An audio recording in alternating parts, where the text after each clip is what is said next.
morning, Miss Terry. Good morning. There's some mail for you. I hope this is what you've been expecting. Thank you. Yes, it is.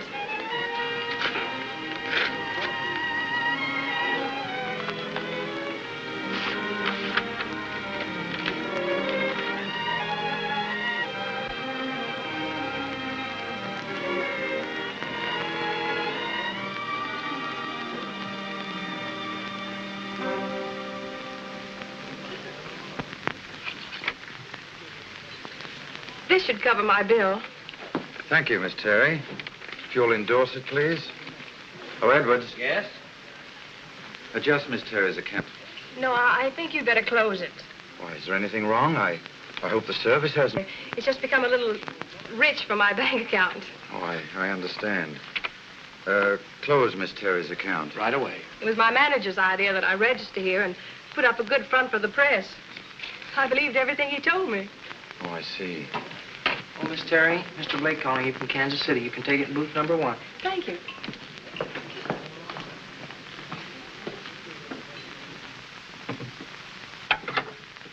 Hello? Hello? Oh, hello, James. Don't tell me that's really you, Joan Terry. I suppose you've been too busy getting your name in electric lights on Broadway to write me a letter now and then. Or is that too much to expect from one's fiancé? Please, James, don't be cross. I have been busy. You've no idea how hard I've been trying to... I think I've been very patient with you, my dear. I permitted you to go to New York to seek a career just to humor you. But, James, you're not being fair. Surely you should know by this time that you've been chasing rainbows. But I... And besides, your real career is back here in Kansas City being Mrs. James Blake. Shall I wire the money for your transportation home, dear? No. I don't need any money, and I'm not chasing rainbows. Whether you have any faith in me or not, I'm going to make good on Broadway. And when and if I'm ready to come home, I'll buy my own transportation.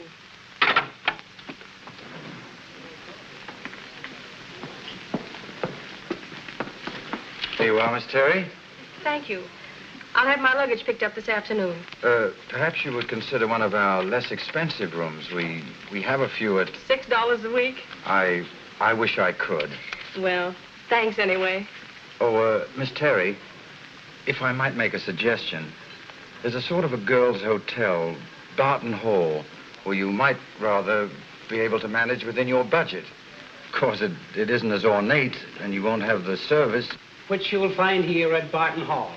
Of course, there's a connecting bathroom. Let me show it to you. It's very reasonable, you know. All right.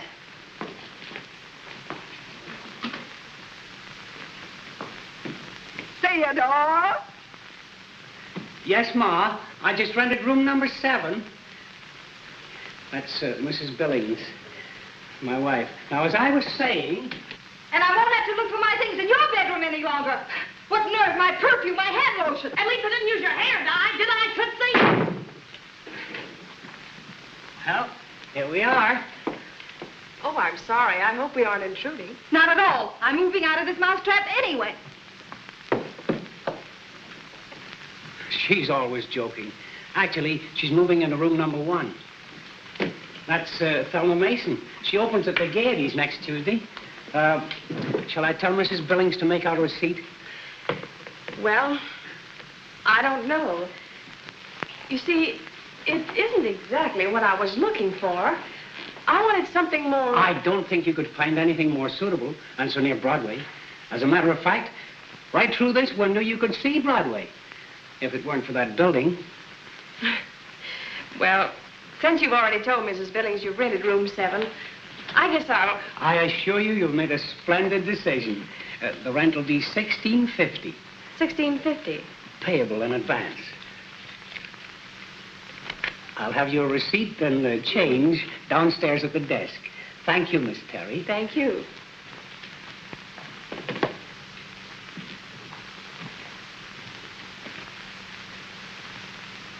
Oh, a hat in the bed is bad luck in show business.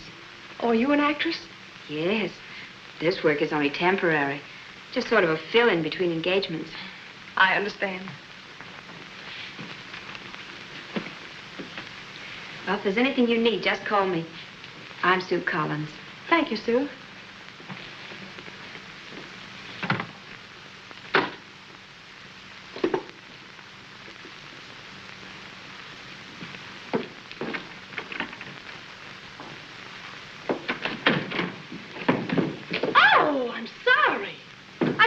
my ex-neighbor. A fine reception you planned for the new star of the Gaieties. Star? That burlesque queen from Brooklyn? Huh. She's the great American tragedy of the stage. Oh, I'm Glenda Benton, Nellie on the evening news. Nellie, you know, Advice to the Lovelorn? That's me, believe it or not. What do they call you? Joan Terry. Looks as if we share the same bath. Yeah, I have the adjoining cell. And don't be surprised at anything you have to share in good old Barton Hall. Where you from? Kansas City. Oh, the old magic carpet of dreams, huh? Yes.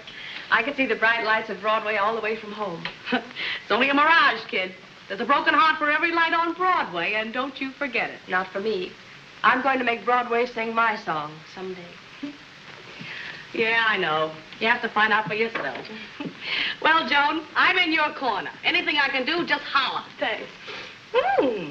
What's the name of that perfume? Allure of my heart. Would you like some? Thanks.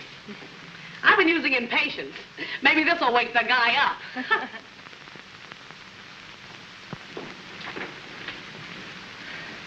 This is the worst piece of tripe I ever read. What are you going to do with it? It's for Sue. The sweet thing has been pestering me to get her part. And I told her I would. And this is it. Oh, that's rich. And will she flop? Shh, little Sarah Bernhardt may hear you.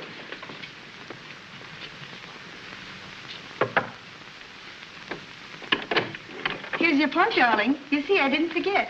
Oh, you really meant it. Yes, dear. It's the part of Prunella. It's very important. You must study the lines very carefully so you'll know them with your audition. Oh, I shall.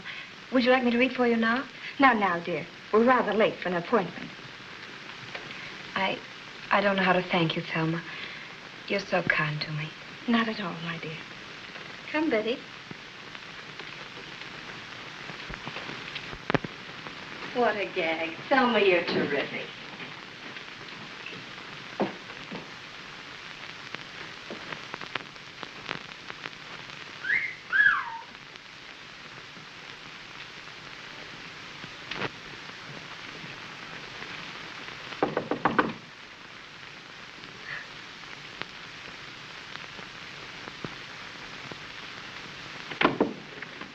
Orchids for Madame. You must have the wrong room. This is room 7, isn't it? That's right. Then you must be it, sweet thing.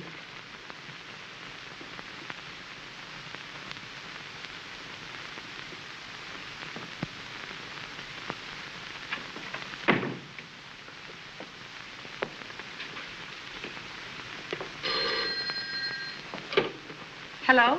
Hello, honey. I'm in the lobby. Oh, are you? Well, Sweet Thing doesn't live here anymore. And if you'll wait, I'll come right down with your orchids, Mr. Funny Papers. Sweet Thing? Funny Papers, orchids? Hey, Pop. Who's in number 7? Oh, I forgot, Mr. Dexter. Thelma Mason moved into number 1 this afternoon. Anyway, she's gone out for the evening. Oh, I see. Oh, and the flowers. I sent them to number 7, too. Guess that makes me a... A chump. With a capital C-H. She's out with a lighting expert. Taught some angel to spell Thelma Mason. And he's going to try it out on the marquee in electric lights. So she thinks. Steve, for a guy that's kicked around Broadway like you have, you're still not wise to the well-known brush off. Brush off? Don't be silly. Just a little friendly gesture, the old helping hand. So she bit it. You'll probably get hydrophobia. So what? She's out with... Mr. Funny Papers? Right. The Sunday edition in Technicolor. Well, these were delivered to me by mistake. Sweet Thing. There's been no mistake. They're properly addressed. But I don't know you. Oh, that's a mere technicality. Take care of it, will you, Glenda? Oh, Joan, this is Steve Dexter. Wall Street's gift to Broadway. Miss Joan Terry from Kansas City. Oh, yes, I've seen your picture in the paper many times. With a couple of cuties draped around his neck. Hey, Glenda, Miss Terry's liable to think I'm nothing but a playboy. Well, are you? Oh, only after fashion. Yeah, and how the fashion changes. 1 week blondes, the next week redheads. Just a fad. Exactly. One will get you 10. You have a cute gown to match these orchids. Oh, Glenda, you'd better wear these. You're dressed for a date tonight. No, thanks. I'm allergic to highbrow weeds. Oh, Miss Benton, I forgot to tell you. Mr. Thornton called and said... I know. Said he couldn't make it. Detained on business. Thanks, Pop. Can you imagine? To me, this happens. 3 times in the same guy. I must be slipping. Why don't you sit down and write yourself a letter? Sign it broken-hearted. Because there's no more ink in my fountain pen. Anyway, I'm still going out. Tears belong in beer. Fine, let's all go. Oh, no. 3's a crowd. See you kids at the junior prom. Nellie rides alone. But twosomes are still the rage. Those orchids would look great on an evening gown. What do you say, Miss Terry? Broadway's just around the corner. And besides, this is my last night in town. Oh, are you leaving New York? Yes, on business to the coast. Incidentally, I'm stopping off in Kansas City, taking the super chief from there. But tonight, we still have Broadway. It'll be here when you get back. Ah, yes, but will you? Oh, I think so. Why? Well, I thought that if we made some of the high spots together, we'd have something interesting to talk about when I return. Isn't that right? I really wouldn't know. Like to find out? Well, that all depends. On what? Whether I have a gown to match these orchids.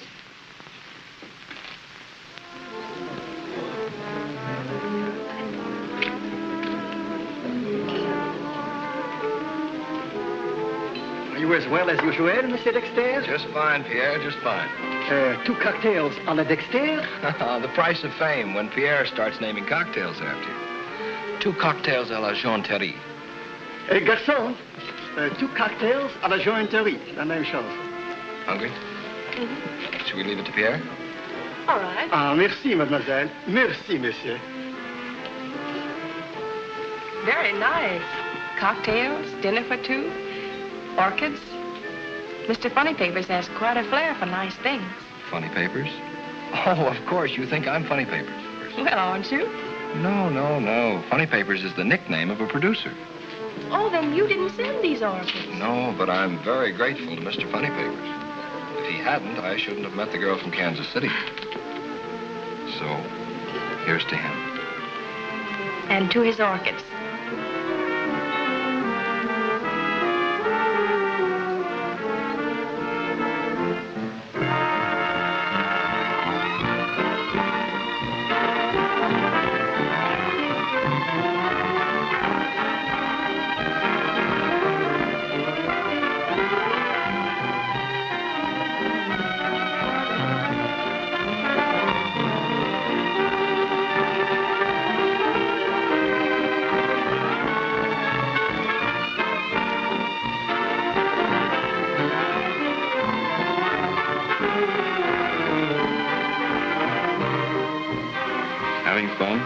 I'm having a wonderful time, Mr. Funny Papers.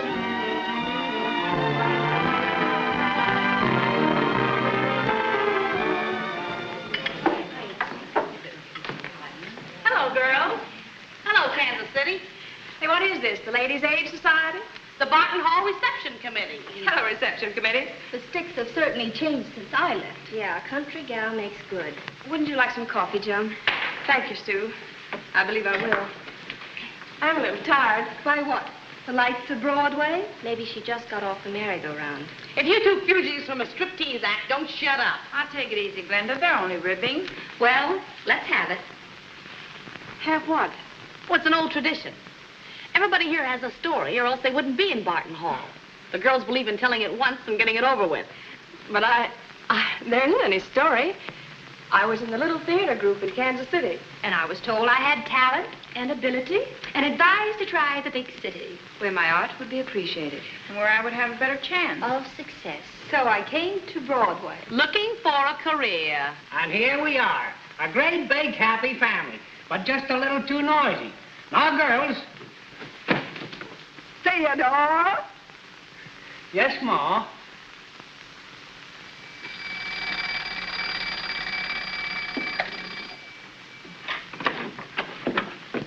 Good morning, Glenda. My, what big eyes you've got, Grandma.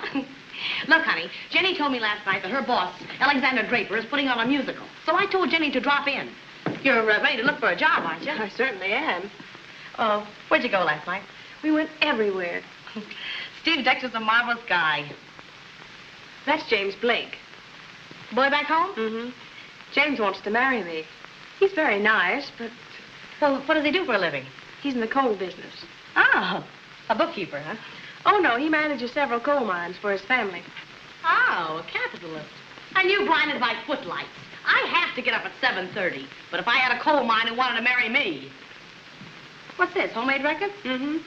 The only reminder of a very expensive manager. I made it at his request. Oh, do you mind? No.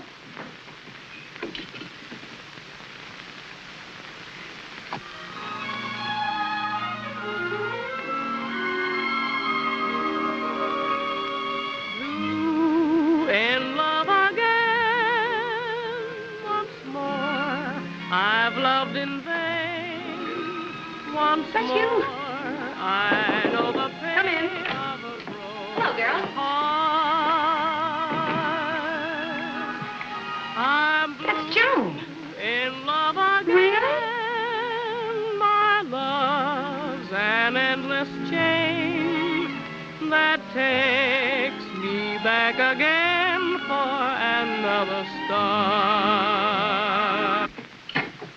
Janie, I think you better take this career girl down to Draper's office. That I will do. However, don't order that mink coat just yet. I've been working for that guy for 6 months, and all he's ever said to me is, good morning and good night.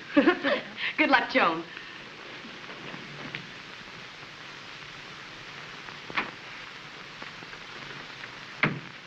Quite swank. When you get no for an answer around here, you get it with all the trimmings. Grab a chair and try to look temperamental. I'll do my best. No on Broadway comes easier than breathing. And Alexander Draper is the all-time champ. Well, he's so cold-hearted, we even get along without air conditioning around here. Well, I'm sure he and Broadway aren't as bad as you're painting them. Listen, hon, don't build yourself up for a letdown. Well, the Spanish Inquisition was patty cake, compared to the going over you're going to get here on Broadway. Good morning, Mr. Draper. Morning. Miss Woods. Yes, sir. Hold everything. Keep your fingers crossed.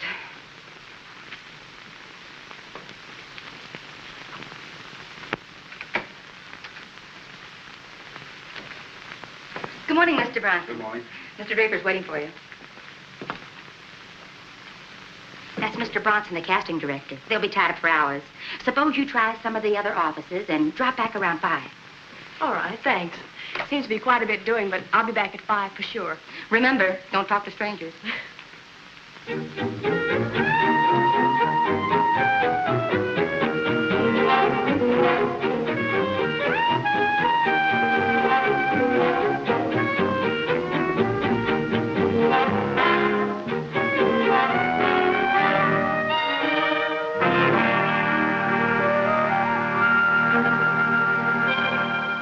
What did Murdoch say after you told him that? I didn't wait long enough to hear.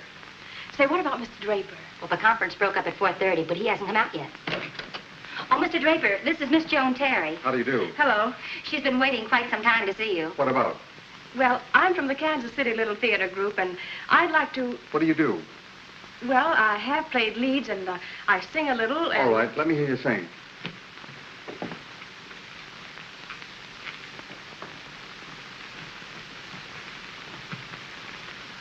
What are you going to sing? Will someday be all right, Mr. Draper? Anything.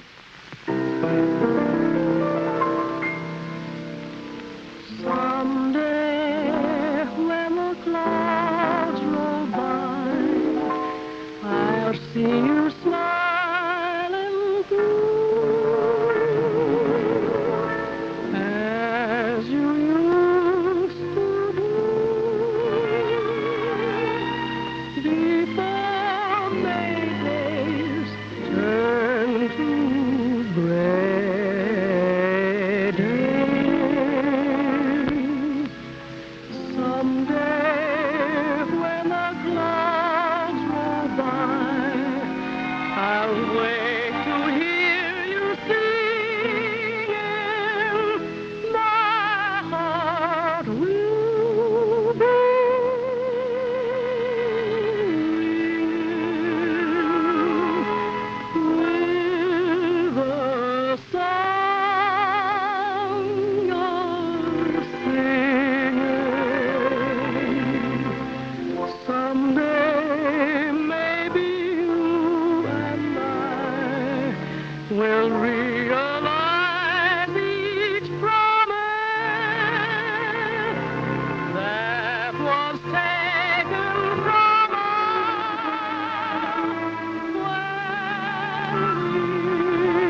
gone.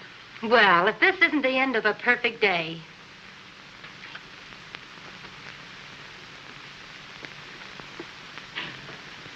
Thanks for everything, Janie. Now, don't rub it in. Good night. Good night.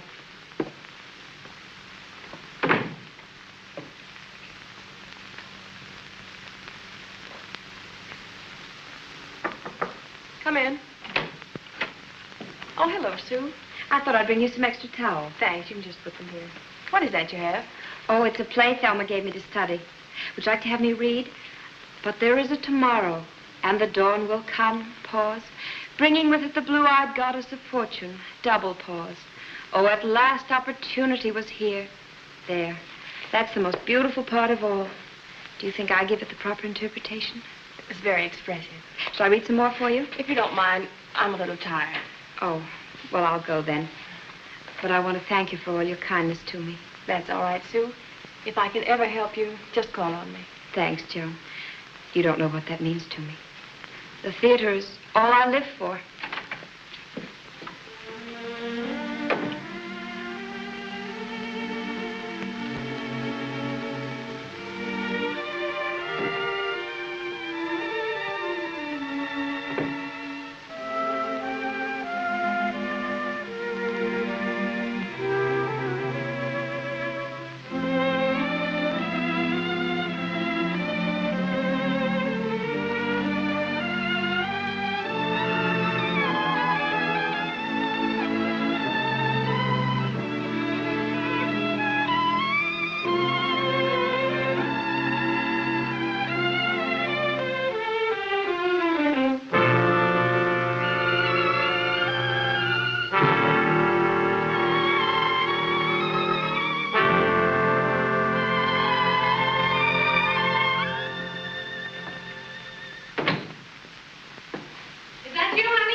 So put on your best bib and tucker, and boy, have I got a surprise for you.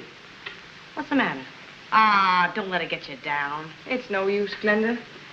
Voice lessons, rent, food, car fare. I'm all out of money. Well, maybe I could. No, thanks, Glenda.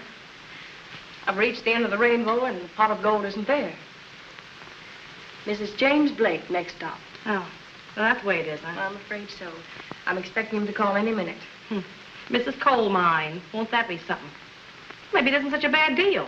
After all, you don't find coal mines running around in the street. But what about... Oh, skip it. I was just thinking out loud. Up pops the devil.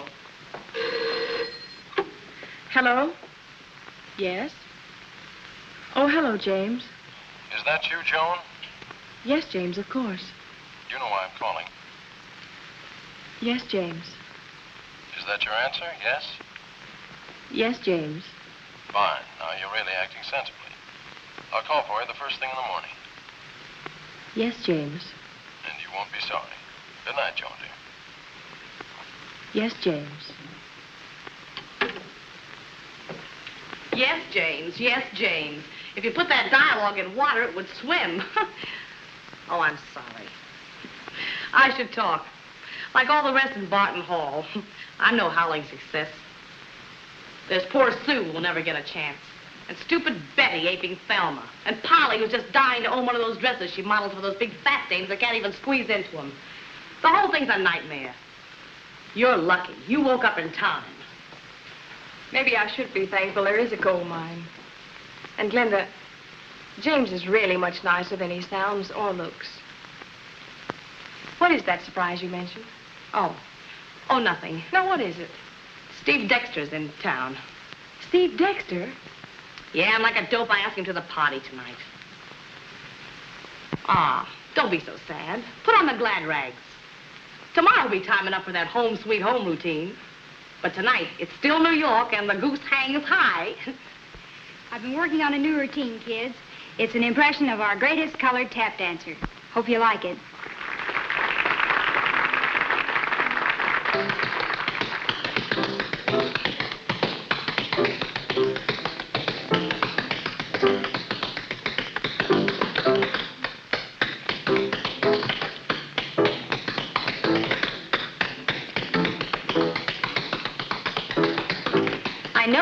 months since I gave you the part to study. After all, my dear, you know how producers are. I can't force them to call you. Oh, I didn't mean it that way, Thelma. It's just that I know my part so well now. In fact, all the parts.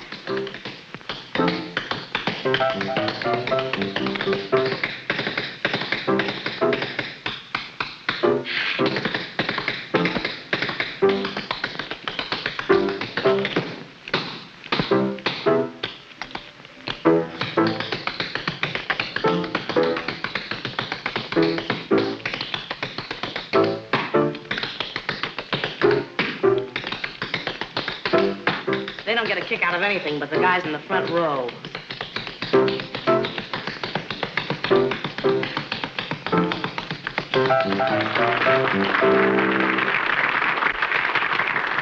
Now, ladies and gentlemen, for her premiere at Barton Hall, and through the courtesy of Mom's sister in Hoboken, New Jersey, I give you Broadway's newest star, the girl, room number 7.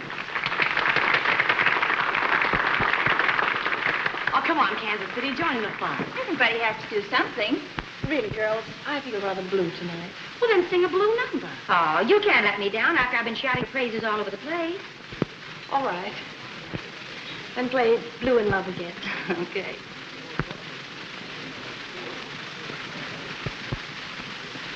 Blue in Love Again by K.C. in her own inimitable style.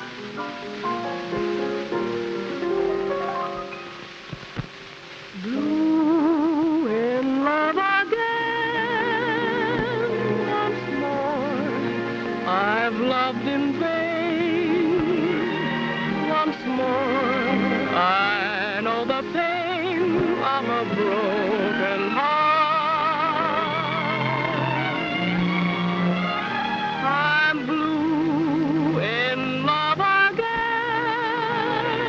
My love's an endless chain that takes me back again for another start. I vow that I'll never come near you or even call on the phone, for my heart has learned it will only get burned, and yet I can't leave you alone. I'm blue. What can I do? I thought when we were through, my heart could forget you, but in vain. I'm blue in love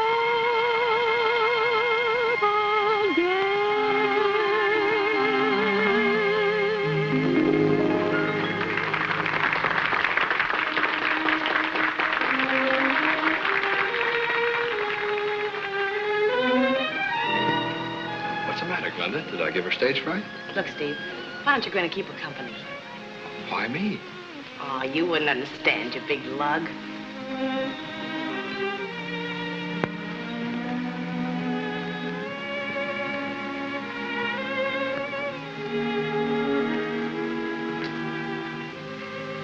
Please, Glenda, I'd rather be alone.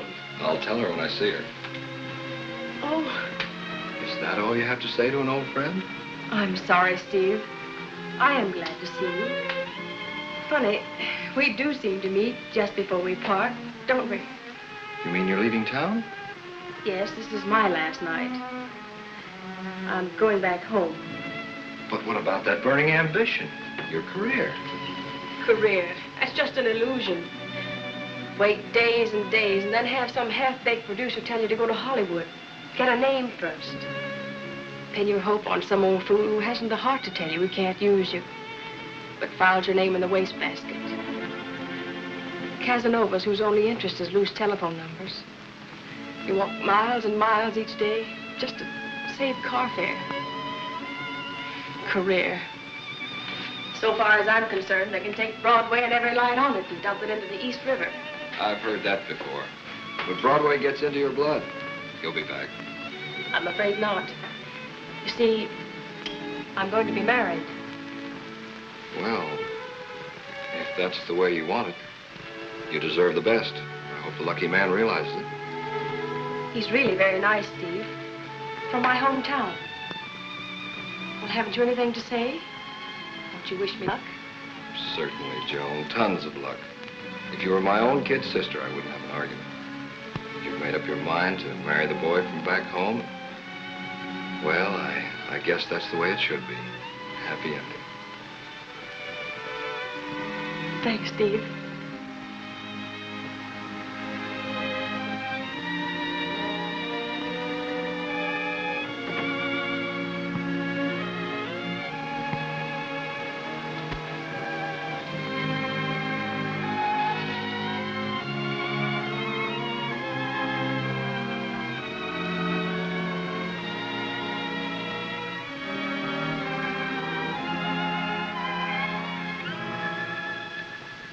It's a shame. Joan has worlds of talent. Why, she could be a star. Haven't I been telling you that for months? When she sang Blue in Love Again, we're off there. And you're not kidding, Janie. Girls, I wish you'd stop your chattering and help me put the room to rights. You know Mom will be coming home pretty soon. Shush, Pop. Gather around, kiddies. Glenda has an idea. Why can't we raise enough money to keep her going till she gets a break? $25 a week would do it beautifully. Say, that is an idea. And split up among us, it wouldn't amount to very much. Oh, about $1.50 apiece. $1.50 isn't very much. Oh, she'd never take it. She'd think it was charity. But it needn't be charity. Why not do it in a legal and businesslike manner? You could even incorporate number 7. I mean, Joan. Incorporate? Say, maybe you got something there, Pop. Certainly. Then she wouldn't be accepting charity, and you'd have protection for your investment. It sounds all right. But my eye. What, with radio and stage and personal appearances? Why, she's liable to make $100,000 a year. And 1/3 of that ain't hay. Pop, get ready with some paper. Louise, you know enough about law to draw up a contract. After 6 months with Callahan, and Goldberg, I know all of their force from status quo to habeas corpus. Come on.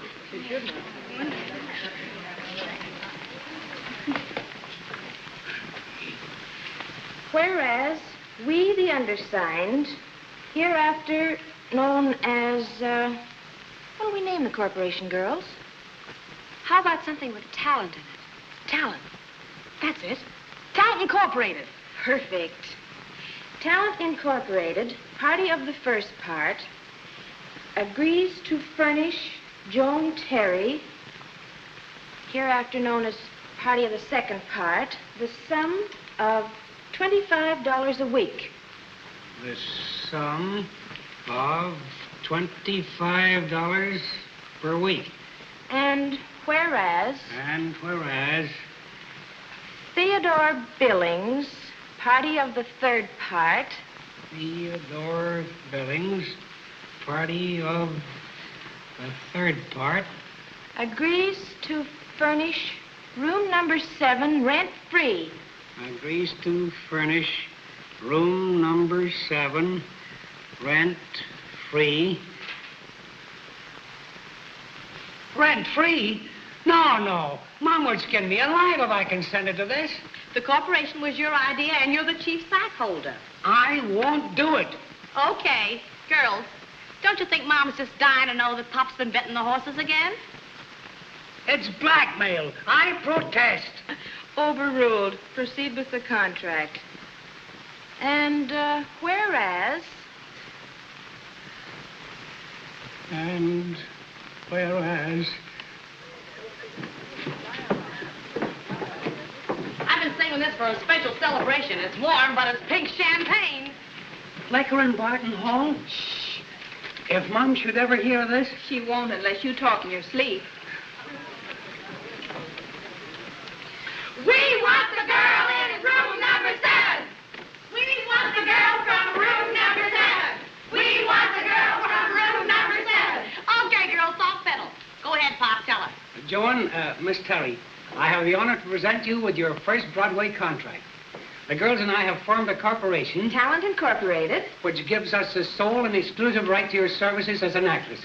In turn, you're to receive $25 per week and room number 7, rent-free. I don't understand. It's very simple. We all think with a voice like yours, you have a future. And we're banking on it. Well, girls, I don't know what to say except, well, it's no use. I'm leaving tomorrow. Oh, you certainly give up easily. Some of us have been trying for years. And never getting to first base. We figured it'd be a better deal to pool our ambitions and hopes. And concentrate on someone who has the best chance of making the grade. And, baby, you're it. Do you think I'd leave if I thought I had a chance? Joan, we all have a lot of faith in you. You ought to have some in yourself. But I... Oh, yes, James, yes, James. Is that a future? It's all so fantastic. I don't want to disappoint anyone. Then it's a deal.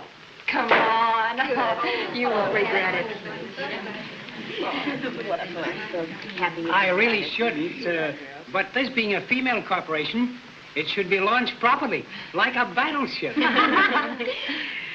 the talent incorporated and its greatest asset. The girl from room number 7. To all of you, from all of me.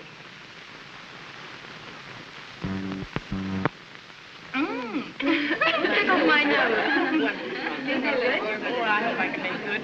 Are you there? And are you due for a cave-in, Mr. Coal Mine? Are you trying to tell me you've changed your mind? Definitely. And you expect to walk out of my life because of this silly business about being a corporation? Pop Billings has the contract if you'd like to see it. But, Joan, what about Mother? She's planning your reception and my sister's choosing your trousseau. How romantic. Well, let me know when the price of coal goes down, Jimmy, old boy. I'd like to give someone a hot foot. And furthermore, I do not approve of the people with whom you associate. Joan, the train leaves at 2 o'clock, and you're going back to Kansas City with me. I mean what I say, and I'm not going back.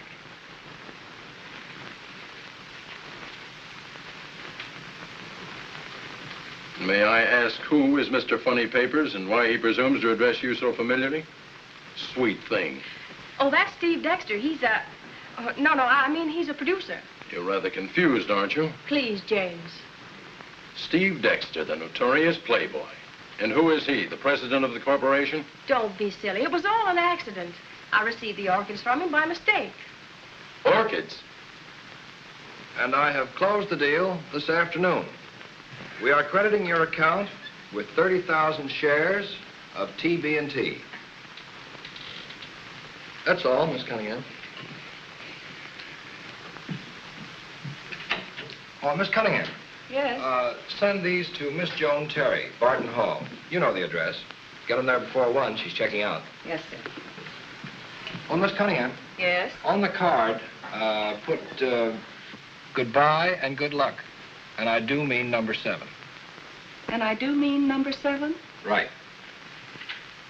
Oh, you're still waiting. I'm terribly sorry. I'll tell Mr. Dexter you're here. Never mind. I'll tell him myself. Mr. Dexter, take my advice and send these to someone else.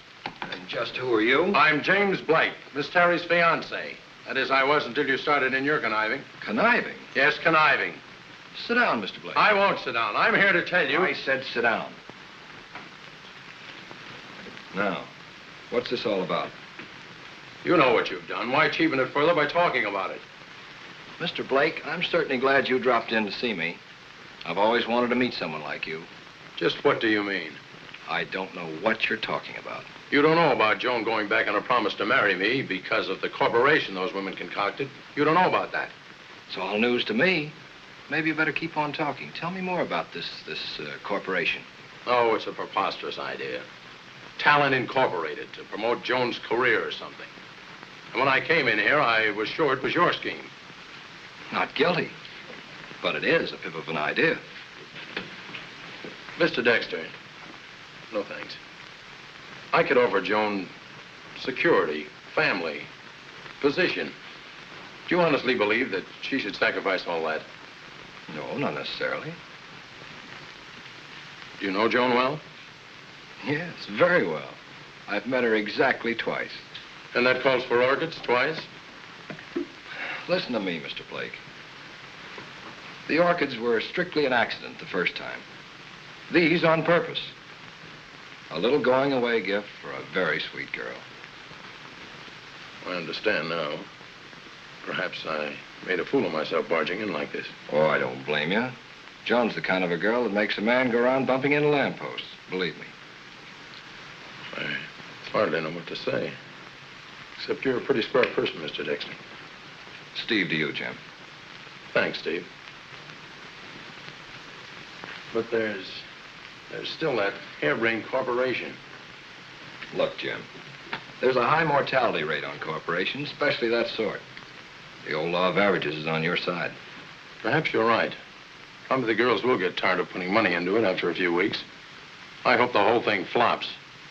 But I'm too busy to wait around for bankruptcy. I've got to return to Kansas City on business. Coal mines, you know. I understand. But would it be asking too much of you, Steve, to sort of keep an eye on it for me? No, not at all. It'll be a pleasure. You can depend on it. Thanks very much. I appreciate everything, and excuse my rudeness. Forget it. Goodbye, Steve. So long.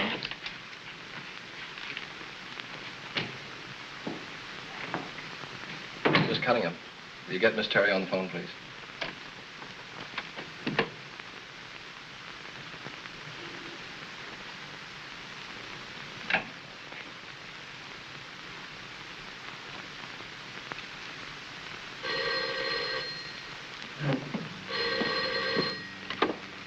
Hello?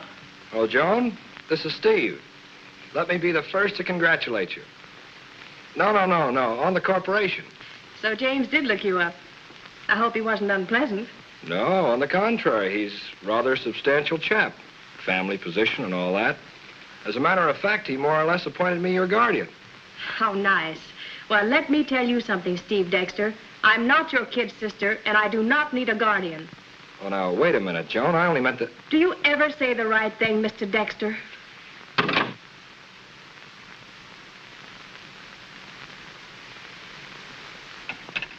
And with the build-up we're going to give her, we can't miss. We're going to cover it with so much glamour, producers will be fighting for her autographs on contracts. You said it. I can hear Hollywood screaming for her right now. Well, here's the program. I'll handle the publicity. And you take care of the beauty work. I've already made an appointment for her. Louise, you think that photographer friend of yours will make the pictures we need? If he wants to get along with me, he will. Janie, you get some music arranged as soon as possible. Okay, if not sooner. Polly, you get the clothes. Hey, wait a minute. I can't take any of those gowns home with me. Oh, but that cute little friend of yours, what's his name? McDaniels is in charge of deliveries. No, you can't mean it, Glenda. He's fat, 45, and bald. I'm willing to do anything, but that's asking too much. You have my sympathy, but we all have to make some sacrifice. Sacrifice nothing. I'd be a burnt offering. We're going dancing tonight, aren't we, Polly, dear? How can I say no? Hey, don't sit down. You'll crease the dress. Joey? Polly, I really should have these dresses back in the store. I feel like an embezzler. Don't think about it, Joey. Just remember, we're going stepping tonight. All right, Ann, stop fussing. She's beautiful enough. Ready, Harry? Let's get this last one quickly. I want to get this stuff all over tomorrow's papers. I'm all ready. Would you girls clear the background, please? Now, Miss Terry, would you over this way, to your left a little bit. Yeah, that's good. Now hold it. A smile. Okay, it's in the bag. The best-dressed woman on the American stage. What stage? She hasn't even had a lukewarm interview. The whole thing is silly. I vote we come to our senses and forget it. Girls, Joan has everything. There's no argument. But if the producers won't bite after the campaign we've staged... Okay, Benedict Arnold Billings. Oh, Glenda, it isn't that.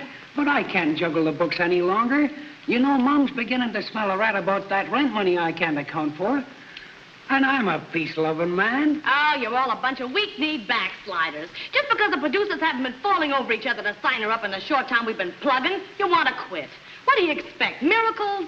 Girl, I have great news for you. Francis Weaver got temperamental today. Walked out on her part and told Draper what he could do with his show. And boy, is he in a jam. Maybe Joan should go see.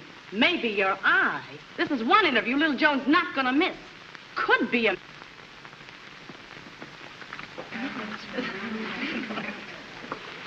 Come in. There's always room for one more. Are all of these girls waiting to see Mr. Draper? Yeah. Doesn't look like we're ever going to get a chance, does it? No, I guess not. Well, I'll try some of the other offices. They're coming thick and fast now. Have I been turning them away? Who's first? Oh, she is. Well, it's the first time in 25 years of show business I ever heard one actress give another a break. Come in, young lady.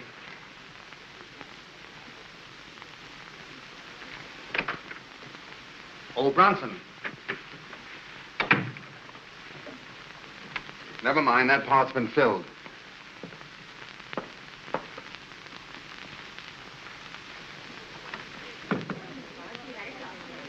Why, that dirty, double-crossing weasel. She must have been eavesdropping on us. She doesn't care how she gets a break.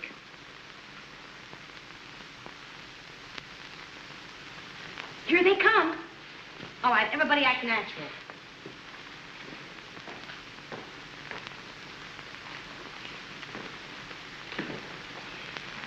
Well, why so glum, children? Oh, yes, I remember. The bottom fell out of the market. I bet I could buy the entire stock of the corporation for $1.98. Marked down from $2. Listen, you burly burlesque queen. If you want that lovely face of yours to look like hamburger, just keep blabbering. And that goes for you, too, you Paul Parrot. Really? Yes, Thelma, you're not acting quite fairly. After all, we are trying to accomplish something. Well, little Sarah Bernhardt Jr. That's all the thanks I get for trying to get you a break. Give me that script. So did she give you that script? Yes, and she told me she'd get me an audition with Black and Horton as soon as I learned my lines. Thelma, I warned you. But I meant it. Can I help it if they went broke and didn't have enough money to put on the show? You knew that 3 months ago. And seeing Draper this morning was just a hunch, I suppose. Okay, girls. Wait a second.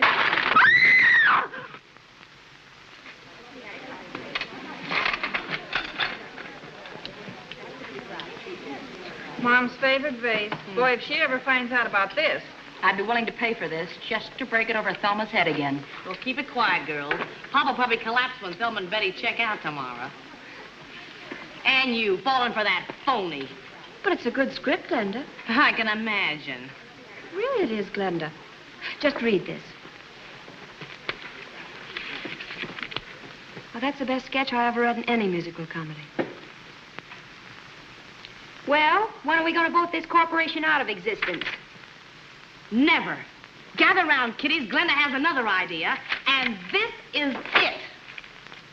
Strictly from hunger. And there's Joan Terry.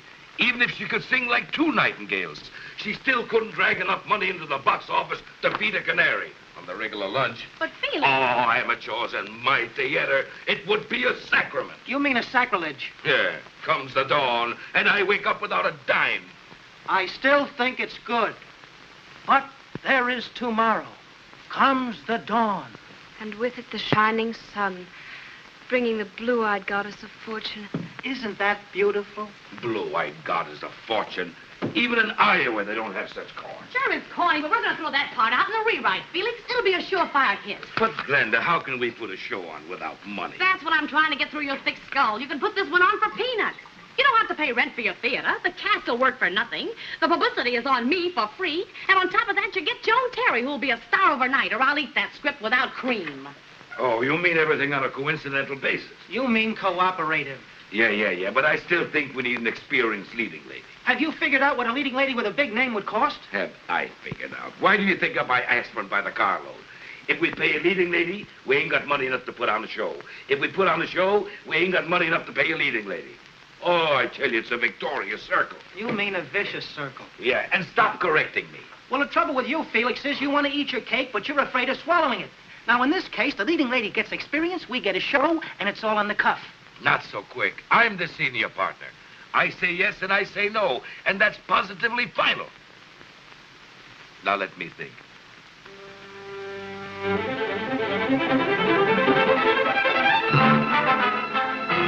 And here it is 5 weeks, and instead of coming home, Joan's more determined than ever to go through with this nonsense. Don't forget, Jim, this is still Broadway. More shows fold on this cowpath than any street in the world. And with these two in back of this one. Aren't they good producers? Very good, from the shoestring circuit. Come on, let's sneak over and catch a rehearsal, huh?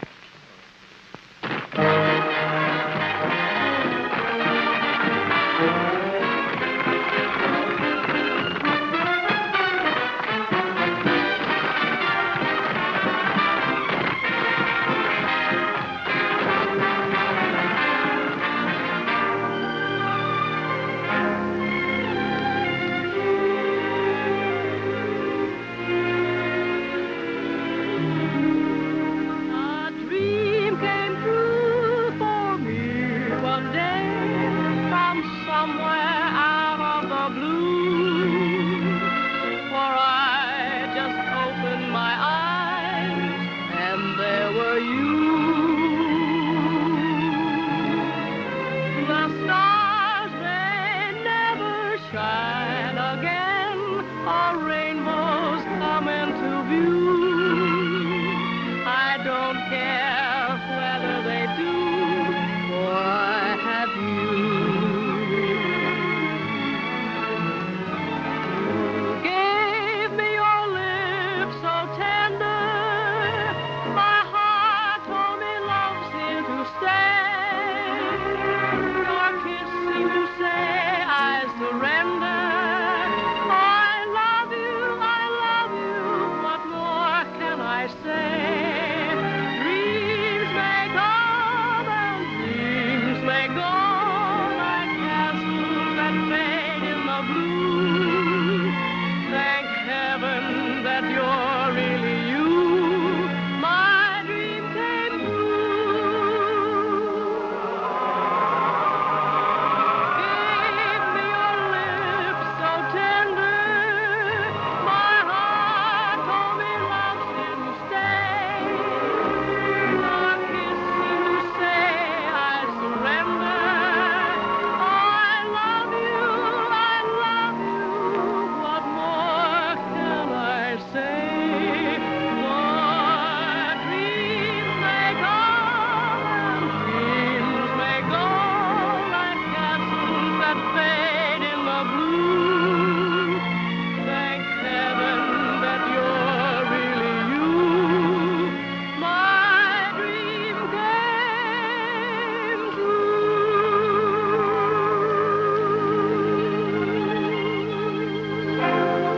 Okay, kids, break it up. 15 minutes rest period. I may be wrong, but from where I sit, if the rest is like this, Horton and Black have a hit show in their hands. I'm going up and congratulate Glenda. Look up, Jim.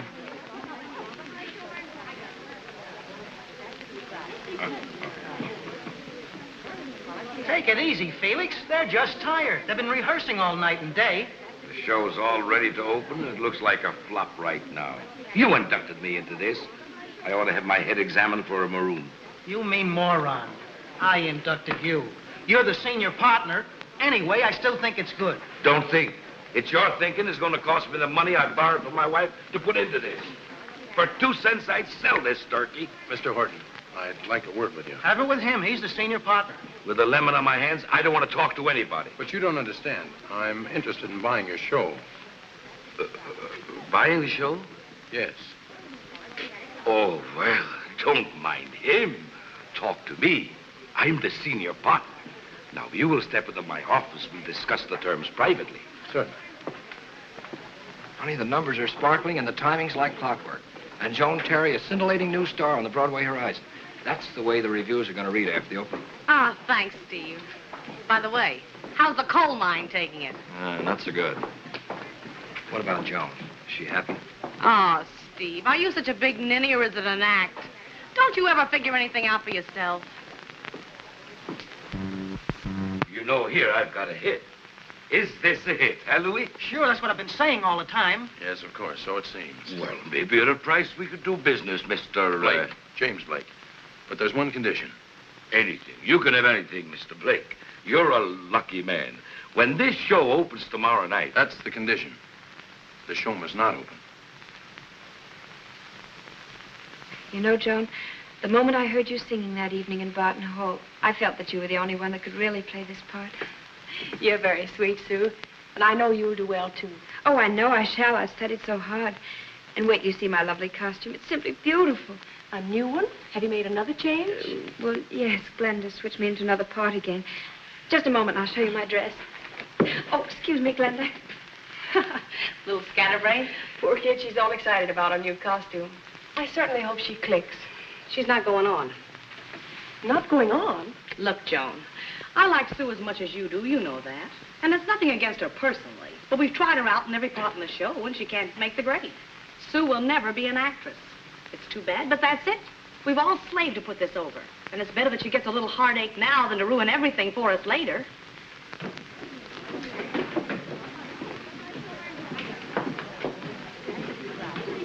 the only time we ever have a hit, and you have to sell it. Keep quiet. Well, boys, what do you think? Go ahead and tell her. You're the senior partner. Well, I think it stinks. The number's slow and the timing is off. And with Joan Terry in the lead, I couldn't fill the house even with deadheads. I've absolutely decided this chromo will not open. It's closed as of right now. Are you two screwballs out of your minds? Well, you pack them in after the opening. But the mastermind, my senior partner... Shut up. Just a minute, Mr. Dexter. What I do in my theater is my own business. Well, you can burn down this flea house for all I care. But this show will go on if I have to buy it myself. Well, the show is not for sale. Okay, but you're not going to sell these kids down the river. Change your clothes, girls. I'll get you another theater. Hey, just a minute, Steve. You can't do this to me. Can't do what to you? Well, I mean, don't you think you've caused enough trouble already? Joan, this is your last chance. Please come with me. I've been patient long enough. He's been patient. What a laugh. Me waiting 10 years for a hit, and my senior partner sells a show to that drip.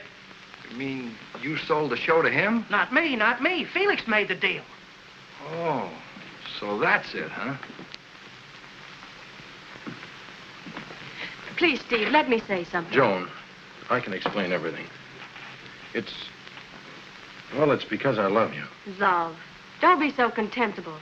The only person you could ever love is James Wellington Blake. Please, Joan. You're like a little boy who's never grown up. So smug and selfish and egotistical and cruel. So all right, you close the show. Now you can watch us all squirm because you know how much it all meant to us. Well, I certainly hope you're satisfied. And as for me, I'm so glad and happy, understand, that I didn't trade my life for you and your family and your stuffy mansion. Which one of you is Miss Joan Terry? I am. Anything wrong, Pat?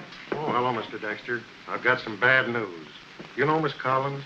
Sue? What's happened? They're taking her to the emergency ward, Morningside Hospital. She was hurt in an accident outside of the theater here a little while ago. And when they put her in the ambulance, she was calling for you. Joan? Joan? Yes, sir? I was good last night, wasn't I? You were really great, Sue. She's delirious. I suggest you make your visit short.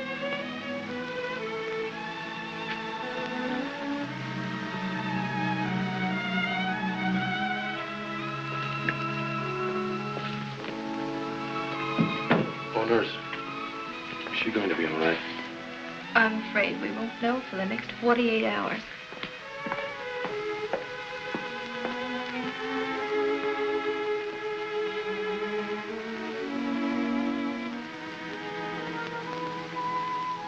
Wasn't it thrilling? The applause and the flowers. I'm so sorry I won't be able to go on tonight. Without you, Sue, there wouldn't be any show. No. There must be a show. We've all worked so hard. Promise me that the show will go on. Promise me. I promise. The show will go on.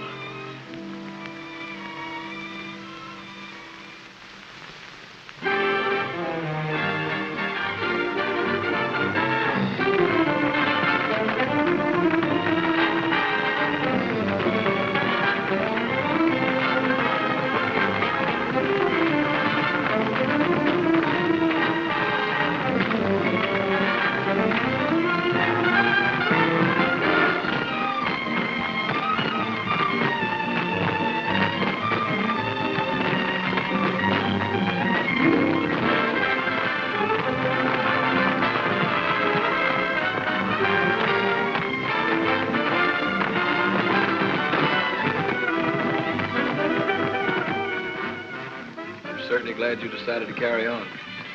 Anything else would have been stupid. Let's get the stupidity cleaned up once and for all. Yes. By the way, Steve, how long before you're going to realize that you're in love with Joan and she's in love with you?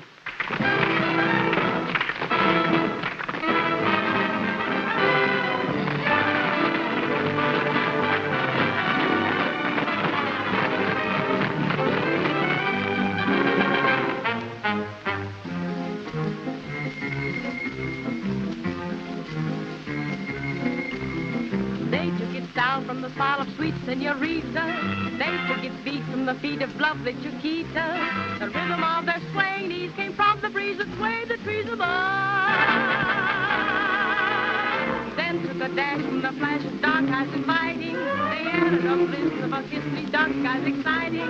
Then they mixed a tender glance and made me stand the sweet romance of love. Tropical moon shining down upon a maid and a man, while their hearts were singing a tune. That's how the rumba began. Two eyes of flame gleaming from behind the lace of a fan, played such a dangerous game. That's how the rumba began.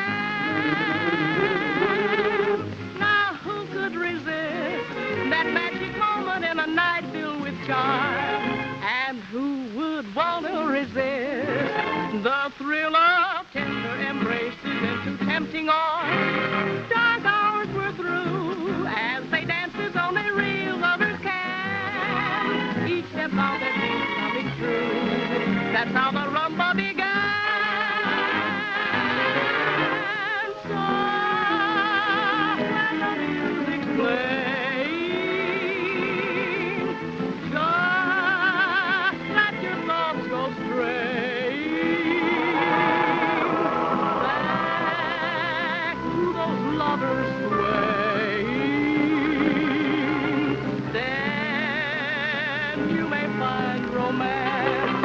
They did in the dance. Dark hours were through as they danced as only real lovers can. Each step of their dreams coming true. That's how the rumba